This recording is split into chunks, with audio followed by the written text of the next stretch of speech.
এখন আমরা দেখব কিভাবে অবজারভেশনাল মেথড মানে হাইপারবোলিক এবং আশোয়াকা মেথড ব্যবহার করে আলটিমেট সেটেলমেন্ট এবং ডিগ্রি অফ কনসলিডেশন বের করতে হয়। তো আমাদের এইখানে একটা ডাটা দেয়া আছে সেটেলমেন্ট আর সেটার সাথে সাথে সারচার্জের হাইট। এখন এই ডাটা ব্যবহার করে আমরা দুইটা প্লট তৈরি করেছি, একটা হচ্ছে টাইমের সাপেক্ষে সারচার্জের হাইট আর একটা সেটেলমেন্ট টাইমের সাপেক্ষে। এখন আমরা দেখব হাইপারবোলিক মেথড কিভাবে ব্যবহার করতে হয়, তারপরে দেখব আশোয়াকা মেথড কিভাবে ব্যবহার করতে হয়। আগে আমরা স্লাইডে দেখেছি যে আমরা এই দুইটা অবজারভেশনাল মেথড তখনই ব্যবহার করতে পারবো যখন আমাদের ফিল হাইট একদম সম্পূর্ণ উঠে গেছে এবং অনেকদিন সেইটা কন্টিনিউ ছিল, যে ফিল হাইটের কোনো চেঞ্জ নাই। তাহলে আমরা এখানে দেখতে পাচ্ছি ফিল হাইট উঠে গেছে অ্যারাউন্ড 28 দিনে 4 মিটার। আর আমরা যদি এই র ডাটার দিকে খেয়াল করি তাহলে র ডাটাতে আমরা দেখব যে 27 দিন, মানে জাস্ট একদিনের কম বেশি। এখন আমি যদি এই রিজিয়নটা একটু কালার করে দেখার চেষ্টা করি, মানে সহজে বোঝার জন্য যে আমার এই ডাটা রেঞ্জটা কতটুকু, এই যে এখানে একটা শেপ টুল দিয়ে একটা রেক্ট্যাঙ্গেল নিলাম, তারপরে শেপ ফিলটা নো ফিল করে দিয়েছি এবং শেপের যে আউটলাইন এটা আমি লাল রং করে দিয়েছি বোঝার সুবিধার্থে। এখন ওয়েটটা যদি আমি আরেকটু বাড়িয়ে দিই এবং এইটা যদি একটু ডটেড করে দিই তাহলে আরো ভালো বোঝা যাচ্ছে যে আমার এইখানে যে সেটেলমেন্ট এর ডাটা আছে এইগুলা নিয়েই আমার কাজ করতে হবে। তো এক্ষেত্রে আমি প্রথমে হাইপারবোলিক মেথডে যাব। হাইপারবোলিক মেথডে যাওয়ার আগে আমি একটু মার্ক করে নেই যে কবে থেকে ডাটাটা ইউজ করব। যেহেতু আমার 27 দিনে 4 মিটার ফিল হাইট উঠে গেছে, তাহলে আমি এই জায়গাটা আগে মার্ক করে নিলাম।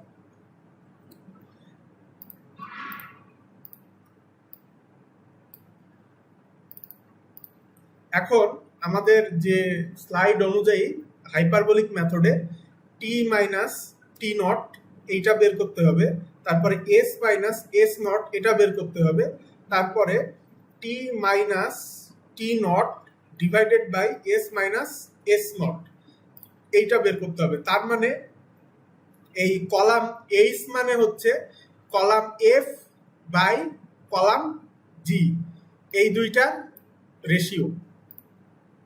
এখন আমাদের ডাটাটা শুরু হবে এই 27তম দিন থেকে। তো এক্ষেত্রে এই টি যেটা হবে সেটা 27 মাইনাস 27 এবং এখান থেকে শুরু হয়ে যাবে একেবারে শেষ পর্যন্ত।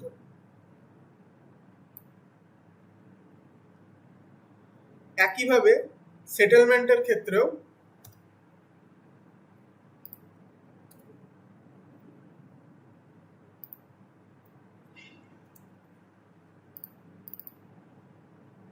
যেহেতু আমাদের সেটেলমেন্টগুলা মাইনাসে আছে সেহেতু আমরা এইটা প্লাস করে দেওয়ার জন্য জাস্ট এখানে অ্যাবসলিউট ফর্মুলাটা ব্যবহার করব।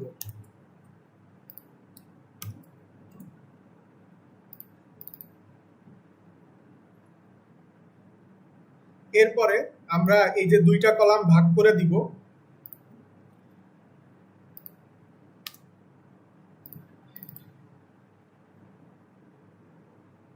আমাদের ভাগ হয়ে গেল। এখন আমাদের গ্রাফ প্লট করতে হবে।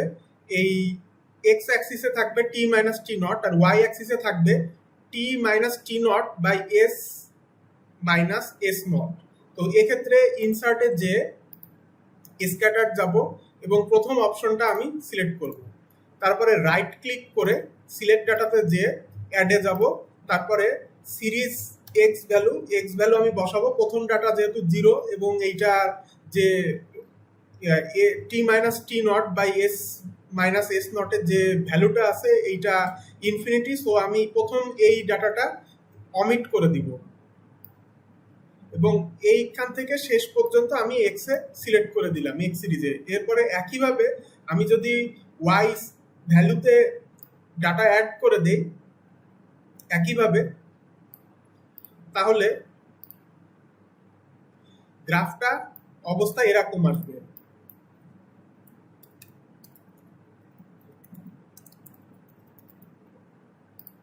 এখন আমাদের যে কথা ছিল যে আমাদের এই যে পোর্শনটুকু স্টেট পোর্শন, এই পোর্শনের ট্রেন্ড লাইন আঁকাতে হবে এবং ট্রেন্ড লাইনের যে ইকুয়েশন আছে ওইটা বের করে আমাদের আলটিমেট সেটেলমেন্টটা বের করতে হবে। তো এই ক্ষেত্রে আমি যদি এইখানে ডাটা পয়েন্টটা দেখতে পারি, এটা হচ্ছে 115, তাহলে আমার এই ডাটার রেঞ্জটা 115তে সিলেক্ট করে দিতে হবে। ব্যাস, আমাদের এখানে চলে আসলো স্ট্রেট লাইনের ডাটা পয়েন্টগুলো। এখন আমি রাইট ক্লিক করব, তারপরে অ্যাড ট্রেন্ড লাইনে যাব, যে এখানে ডিসপ্লে ইকুয়েশন অন চার্ট এইটা দিলে এই যে ইকুয়েশন চলে আসলো। এখন আমরা যে ইকুয়েশন দেখতে পাচ্ছি y = 4.2194 × x, তাহলে আমাদের যেটা স্লোপ ছিল, স্লোপটাকে আমরা বলি বিটা। So beta = 4.2194। তারপরে আমাদের বের করতে হয় 1/বিটা। 1/বিটা করলে আসে 0.237। তারপরে আমাদের এস নট মানে আমাদের সেই দিনের সেই ইনিশিয়াল সেটেলমেন্ট আমাদের 27তম দিনে ছিল -0.15। এটারে আমি অ্যাবসলিউট করে দিব যেহেতু মাইনাস আছে।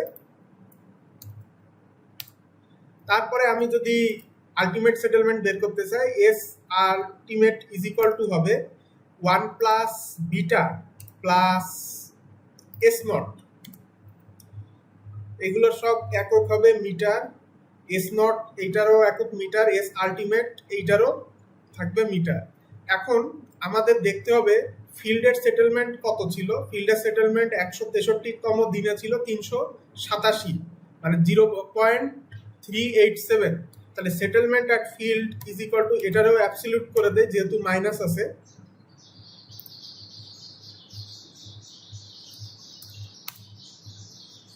এটারও মিটার করে দিলাম। এরপরে আমরা ডিগ্রি অফ কনসলিডেশন বের করব।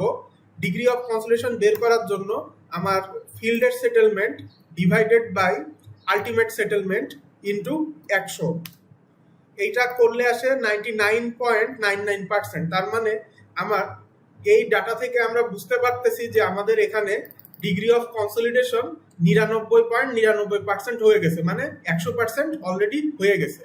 এখন এই ক্যালকুলেশন ঠিক আছে কিনা এইটা ক্রস চেক করার জন্য আশোয়াকা মেথড আমি অ্যাপ্লাই করব।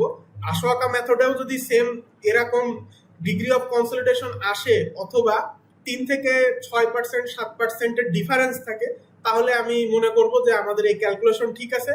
অথবা যদি না আসে এরকম ভেরিয়েশন, তাহলে আমরা এই যে ডাটা যেগুলো আমরা চয়েস করছি গ্রাফ প্লট করার জন্য, এইগুলো আমাদের চেঞ্জ করতে হবে। তাহলে আমি আশোয়াকা মেথডের জন্য যে ডাটা নিব সে ডাটাগুলো আমি লাস্টের দিকের ডাটাগুলো নেওয়ার চেষ্টা করব, লাস্টের দিনগুলো, এবং আমার যে টাইমের ইন্টারভাল আছে এইটা আমি 7 দিনের করে নেওয়ার চেষ্টা করব। কারণ 7 দিনের নেওয়া যায়, 10 দিনের নেওয়া যায়, 15 দিনের নেওয়া যায়, বাট ইকুয়াল টাইমের ডিস্ট্রিবিউশন হতে হবে। সাধারণত আমাদের যে সেটেলমেন্ট প্লেটের ডাটাগুলা এগুলা সাধারণত প্রত্যেক সপ্তাহে একটা করে নেওয়া হয়, আবার কোনো কোনো ক্ষেত্রে প্রতি 2 সপ্তাহ পর, মানে 15 দিন পরে একটা করে ডাটা নেওয়া হয়। তো এখানে আমাদের যেহেতু 7 দিনের ডাটা নেওয়া যাচ্ছে, তো আমি 7 দিনেরটাই নেওয়ার চেষ্টা করব।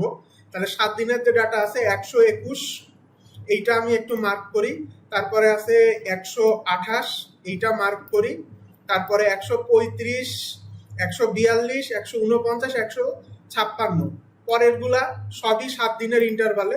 এখন আমি এই ডাটাগুলা জাস্ট কপি করব। কপি করে এইখানে ডাটাগুলো আমি পেস্ট করব। পেস্ট করার পরে এইগুলো আমি অ্যাবসলিউট করে নিব, কারণ এগুলা মাইনাস আছে।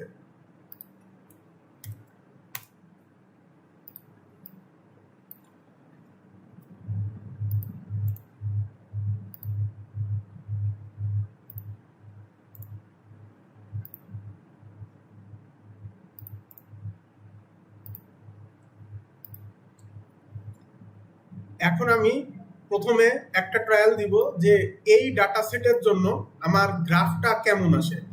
তাহলে এই ডাটা সেট সিলেক্ট করার পরে ইনসার্টে যাব, স্ক্যাটার্ড অপশনে যে প্রথম অপশনটা সিলেক্ট করব, করার পরে ডাটার উপরে ক্লিক করে রাইট ক্লিক করব, অ্যাড ট্রেন্ড লাইন দিব, দেওয়ার পরে ডিসপ্লে ইকুয়েশন অন চার্ট এইটা দিয়ে দেওয়ার পরে আমি এখানে দেখতে পাচ্ছি যে আমার যে ইকুয়েশনটা আসছে ট্রেন্ড লাইনের, যদি একটু বড় করি তাহলে এইটা আসে y is equal to 0.5829x plus 0.1623।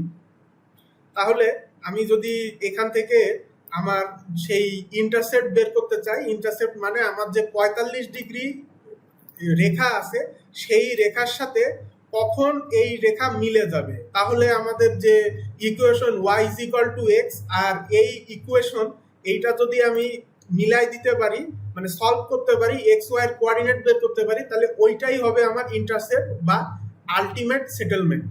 তাহলে এক্ষেত্রে আমি যেটা করব স্লাইড অনুযায়ী, প্রথমে এম মানে স্লোপ, তারপরে সি ইন্টারসেপ্ট, এরপরে হচ্ছে ইন্টারসেপ্ট অফ 45 ডিগ্রি রেখা এবং আমার এই যে ট্রেন্ড লাইনের রেখা এইটা। তাহলে এম এর ভ্যালু আছে 0.5829 আর সি এর ভ্যালু আছে 0.1623। তাহলে আমার যে ছেদ বিন্দু হবে এই 45 ডিগ্রি রেখা আর ট্রেন্ড লাইনের যে রেখা, দুইটার যেটা হবে সেটা যদি আমি এখানে ওয়াই এর ভ্যালু যদি আমি এক্স বসাই দেই, তাহলে এটা সলভ করলে আসে C divided by 1 minus M. এই যে 0.38912 এইটাই হচ্ছে আমার সেই আলটিমেট সেটেলমেন্ট, কারণ এই পয়েন্টে যে এই রেখা আমার যে y is equal to x, এই যে লাল রঙের যে রেখা একে ছেদ করবে। এখন আমি এই ইন্টারসেপ্ট পেয়ে গেছি, এইটাই হচ্ছে এস আলটিমেট। এরপরে ফিল্ডের সেটেলমেন্ট তো আমি যেহেতু আগেই একবার এটা দেখেছি, তাহলে ফিল্ডের সেটেলমেন্ট আমি এইখান থেকেই বসাতে পারি।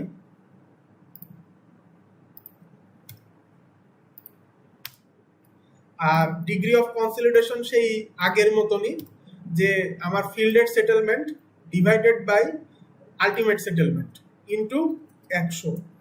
এখানে আমার ডিগ্রি অফ কনসলিডেশন আসছে 99.456, অর্থাৎ এই আশোয়াকা মেথড এবং হাইপারবোলিক মেথড এর মধ্যে ডিফারেন্স খুবই সামান্য। তার মানে আমরা বুঝতে পারতেছি যে এই ক্যালকুলেশন ঠিক আছে।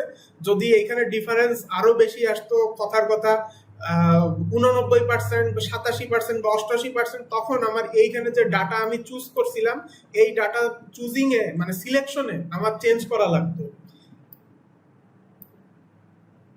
তো ধন্যবাদ সবাইকে।